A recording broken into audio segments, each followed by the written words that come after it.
Hello guys, tayo ay magluluto ng lupoy. Ito yung ating mga sangkap dahil low budget. Yung bawang natin ay kasing laki ng mga ngipin. Ayan, painit tayo ng kawali muna. Painit muna tayo.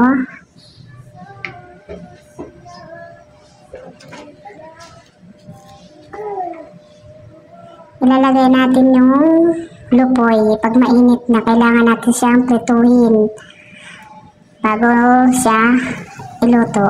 Ayan. Kailangan crunchy siya.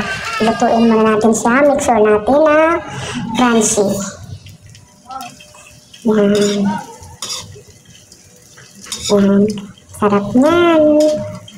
Kumbaga, yung masarap na lupoy, mas pasasarapin pa natin siya.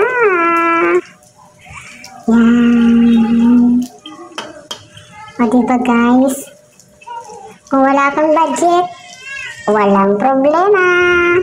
Basta, may tuyo pa. Yan, malapit na siya. Pa-crunchy lang natin siya. Kailangan lang siya ng crunchy.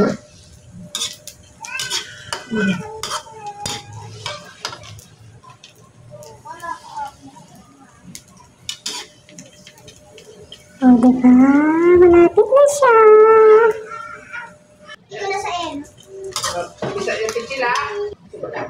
Kailangan talaga siya lutong-luto yan. Tinanggal ko na dyan yung lupoy kasi luto na. Nilagay ko sa mangko. Yan. Yung bawang. Nilagay natin yung bawang na kasi laki ng mga ngipin. Dahil nga low budget.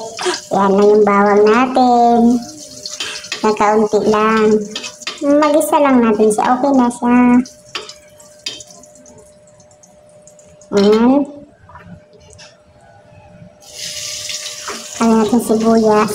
Yan. Sibuyas. Lutuin lang natin yung sibuyas. Antayin lang natin siya na maluto.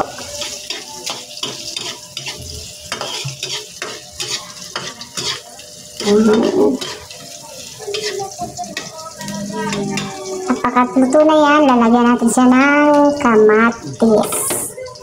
Mga ilang piraso din tong kamatis. 5 pisong kamatis dahil mura ang kamatis ngayon. Yan.